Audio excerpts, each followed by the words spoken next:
Wow, this is what Tom Lee just said about small caps. And small caps are up another 3% today. Meantime, crypto saw a nice bounce as well, with Bitcoin climbing nearly 6%. Let's bring in Fundstrat Head of Research, Tom Lee. Tom, always good to see you. So we've got to start with the big picture, including politics. Fortunately, former President Trump was not significantly injured in this assassination attempt over the weekend. But just talking about the impact on investments as well of this overall environment. If President Trump were to win, you say it would be positive for Bitcoin and for cyclicals and commercial REITs. But I'm curious, why negative energy and healthcare? Thank you, John. I think the reason it's negative for energy is somewhat counterintuitive, but President Trump is favorable for drilling, and he'd want to expand where we look for oil, but that would put downside pressure on oil prices. So that's why we think it would actually ultimately be negative for energy stocks. And for healthcare, I think it has a lot to do with, potentially repealing Obamacare, but also just the fact that pharmaceutical companies and their pricing, I think, would come under a lot more scrutiny as well. Okay.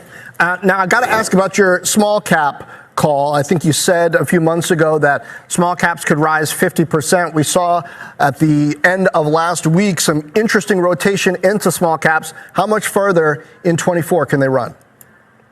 I think the rally that started last week for small caps is going to be larger than the October to December rally of last year. That was over 8 weeks, almost a 30% gain for the Russell 2000. This time we have a larger short position by institutions. We have small caps even more oversold, and valuations, whether you look at median PE, which is now at 10 times 2025 earnings, even lower. So we think that this move could be something like 10 weeks and as much as 40%. So I think it is just starting, and a lot of it has to do with the fact that, the June CPI was so astonishingly soft. I think it's giving the green light for small caps to rally finally, because the Fed will ultimately cut, hopefully by September. And how much do you expect the S&P to potentially rise over that same 10 weeks? That's a good question. I think July, our base case remains that July should be good for the S&P 500. So, something like 57, maybe even close to 5,800 in July. But I think that August is really going to be one where the rotation becomes more evident, and I think it's going to be a stronger small cap and maybe flat to slightly down for the S&P. Okay, and so that's what I was getting at is how strong can the small cap, say the Russell 2000 as a proxy, be versus the S&P 500? And you're saying after July, you actually think that there's going to be a significant outperformance of small caps versus that index? Yes, and that's kind of what happened in that October to December rally. That, as you know, the large caps actually really sputtered in late December and early January because of that rotation into small caps. And I think, again, because the positioning is even more short relative to large caps, that it could be an even more sizable move. So Tom Lee's really not expecting much out of the S&P 500 for the next, 8 to 10 weeks here, but is expecting small caps can rally another almost 30%, which so far we've seen day after day after day of massive gains for small caps. Let me know what you think down below in the comment section. Do you think small cap stocks can continue to run here? And I will also point out, this is yet again another obvious rotation. Nvidia is down 2%, Google is down 1.5%, Microsoft down 1.3%, Amazon slightly in the red today, but Amazon got destroyed yesterday. Meta down about 1.6%, and Apple barely in the red. You're definitely seeing this rotation out of big tech into small caps.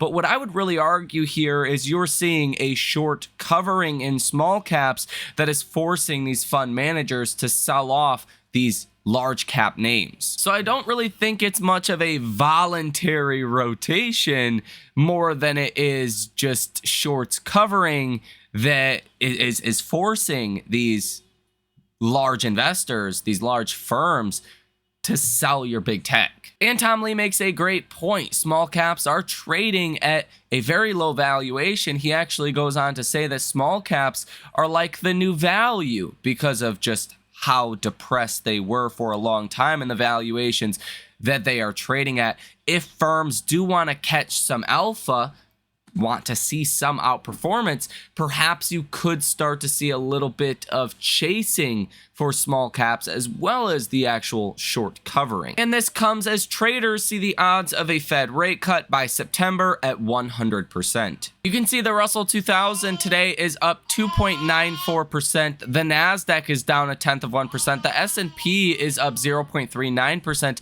And look at the Dow following some pretty good earnings this morning. The Dow is up 1.62%. Also, retail sales came in better than expected, and this is helping to cause the Dow, some of your cyclical stocks, to outperform, and also helping the Russell. Retail sales month over month came in at 0%, but last month you were revised up from 0.1% to 0.3%, and a lot of Wall Street really is looking at that retail sales excluding autos that were expected to come in at 0.1%, which actually came in at positive 0.4%. So that was much better than expected. You also had export prices and import prices month over month that came in decent, pretty good across the board, at least for import prices. Export prices fell a little bit, but this is having a positive impact to your GDP estimates. As per the Atlanta Fed GDP Now tracker that was estimating Q2 GDP at 2% yesterday,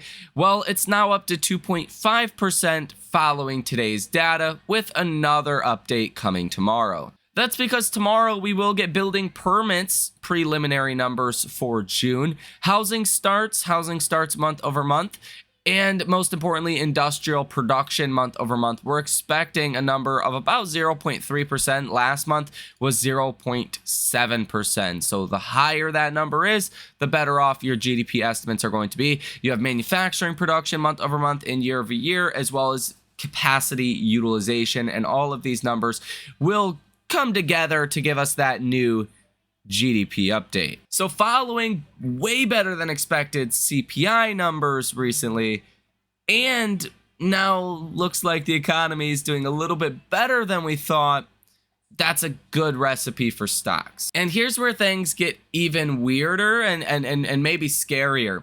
David Rosenberg on X says, if you were rubbing your eyes as I was over that retail sales report, I think I found the answer. A very generous seasonal adjustment factor was at play. The raw NSA data actually showed retail sales plunging negative 5.6% month over month in June. The worst drubbing in a decade and tied for the steepest plunge since the series began in 1992. Lies, damned lies, and statistics. So if retail sales are really this bad, it will eventually get reflected in the data, even if the government has ways to kind of tweak things and make things look better than they actually are. Namira Bank says, meanwhile, upside surprises in retail sales plus positive revisions for May kills off worst fears of a cracking consumer, a theme for equities index perspective, especially after ugly China data and European Lux disappoints with a negative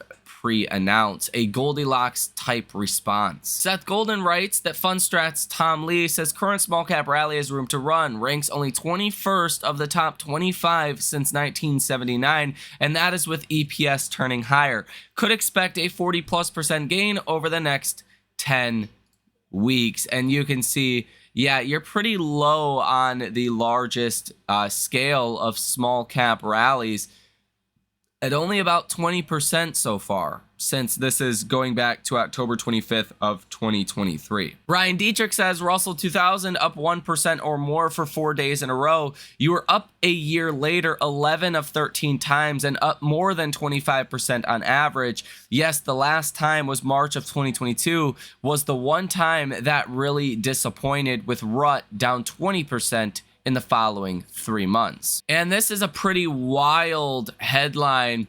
The U.S. received intel of Iranian plot to assassinate Trump. This is according to CNN. Bespoke writes on X, if current levels hold, this will be the biggest 5-day outperformance that the Russell 2000 small caps have ever seen versus the S&P 500 large caps. This would eclipse prior 5-day stretches ending October 19th, 87, the 87 crash, and March 25th, 2020, the post-COVID crash bottom. Small caps tend to take it on the chin worse during sell-offs, and they tend to respond more favorably when things get better, and that's exactly what these statistics are showing. The question really is, are things getting better? Are we at the bottom of a crash coming out of that into a recovery? And the obvious answer is no. So this time is a bit different in that regard. Nick Timiraos on X says the New York Fed's measure of inflation persistence, the multivariate core trend rate, declined in the last update. It dropped to 2.4% in May, the lowest since December 2020, from a downwardly revised 2.5% in April, previously at 2.8%, and 2.7% in March, previously 2.9%. And yesterday, Chicago Fed President Austin Goolsbee suggests rate cuts are warranted. He says, quote, "We set this rate when inflation was over 4% and inflation is now, let's call it 2.5%. That implies we have tightened a lot since we've been holding at this rate." And there are more and more people that are starting to look at this market and ask if we are in a bubble. Just looking at prior bubbles in history, this would be the largest rally we have seen if this does turn out to actually be a bubble. You have the railway mania that went up 135%, the telecom bubble, the 2000s, .com bubble, that was a 403% rise. The shale revolution from 08 to 2016 was a 206% rise, and 2020's AI euphoria has been a 417% rise. This is according to Bank of America's global research. Michael J. Kramer on X, that runs Mott Capital Management, says it's not really that the small caps are breaking out. It has more to do with the regional banks breaking out, and that has more to do with the yield curve steepening, which kind of makes sense if you guys own SoFi like I do. SoFi has been on a tear most of these days, and so has a lot of your regional banks. Test for markets over the next couple of weeks will be earnings. This morning, the Dow was really helped out with United Health Group and some of your other Dow names that reported good earnings. Today and after hours, you have Interactive Brokers, JB Hunt, Ahor Test Systems. I think that's how you say it. But tomorrow you have ASML. They could report tonight since they are a European-based company, or early in the morning tomorrow. And they are seen as one of the biggest beneficiaries to the AI trade, one of the biggest AI trades out there. They have done very well alongside NVIDIA and all of your typical, AI stocks. So that's your first AI earnings coming tomorrow morning. So we'll know pretty soon how AI earnings could shape up in our markets. You're also going to have TSMC that reports Thursday pre-market, and Netflix Thursday and after hours that will also move your big tech stocks. You also have other important earnings from Discover tomorrow in after hours, and Friday pre-market American Express, and that will tell us a lot about the consumer. You can also see, helping out the small caps specifically today, are 10-year treasury yields that are dropping to the lowest yield you have seen since March of this year at 4.16%. That is down about 6 basis points today alone. And yet again, the breadth of this market is surging. You now have 73.2% of stocks above their 50-day moving average. That means 7.3% of all stocks today broke above their 50-day moving average. Now, while this is a great sign, right? Normally you want to buy when this is low, right? Because normally when this is low, that means you're either in a downtrend, like in terms of the broader markets, or in the case of recently, it was the rest of the markets were on a downtrend. Mag 7 was going up. Either way, you typically want to buy when this is low, when not a lot of stocks are above their 50-day moving average. You normally want to start looking to sell when you're getting up to these levels. 73 to 85% is normally when markets start to top out a bit. So don't be surprised if we do get some downside in the next coming days and weeks. I would imagine it comes because of earnings. We'll see what ASML says tomorrow morning, but normally it's just like stocks. You want to buy this thing when it's low, buy markets when this is low, and you want to sell when this thing gets high. And you're starting to go just basically vertical. Kevin Gordon reports that the BLS's and Cleveland Fed's new tenant repeat rent index fell by 1.11% year over year in the second quarter, the largest drop since the first quarter of 2010. So you are seeing this thing absolutely plunging. And reported 36 minutes ago from the Kobisi letter, they say this is wild. Bets by bond investors on the Fed cutting rates by 50 basis points in September just surged. Trading volume of October Fed funds futures contracts hit a record of 260,000 on Thursday and 150,000 on Friday. Overall, the market is now pricing a 91% chance of a rate cut in September and a 62% chance of 3 cuts in 2024. By comparison, the Fed's June forecast points to only 1 cut this year, down from 3 expected in March. Our 50 basis point rate cuts back on the table. Sven Hendrick on X says, FYI, the 1929 trend line says high again. And perhaps it could be some technical resistance. We'll see. Seth Golden says, in a bull market, overbought conditions can become extended, but also informed to buy any and all pullbacks. On the verge of the savvy overbought conditions for the third time in just the last 18 months. That means common stocks 80% or more. And after the first Fed cut, value led growth for 6 months, small led large for 3 months, 6 months, and 12 months, and bonds led stocks. This is again according to Bank of America's global research. Ryan Dietrich says small caps have had a historic run once it became clear inflation was last year's problem and rate cuts were coming. But why? Probably because large caps have most debt fixed at very low rates and small caps don't. Lower rates really help smaller companies. Asset managers are now long $300 billion worth of U.S. equity index futures, the largest long position in history according to Goldman Sachs. Which, you know, when everyone's this long, I just instinctively get a little worried. Because what happened when you were this long prior? Well, back in 2020, that ended bad. Back in 2021, that ended bad. Even, I mean, it's been volatile. You did see that sell off towards the end of 2023.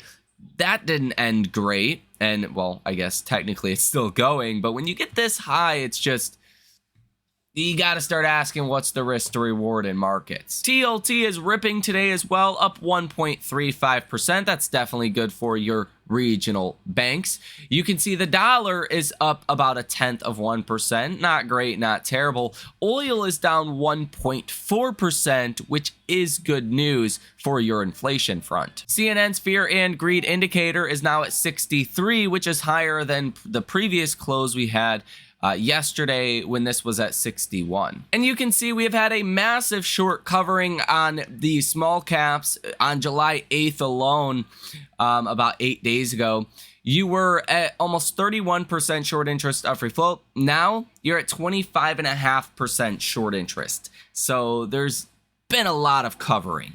I will also mention IWM, is up over 3% today, 3.15% today. This is a full-blown short squeeze, and you can see the RSI is at almost 81. Could this continue to go longer? Of course, but the more you go up, the more you are risking a consolidation, a little bit of rotation back again. And these are things to consider heading into earnings season. At the same time, you can even see the S&P 500 has had a lot of short covering as well. On July 9th, you were 11.5% short interest of free float. Now you're 9.5% short interest of free float. After you see this kind of short covering, it does lead some firms normally to start shorting again.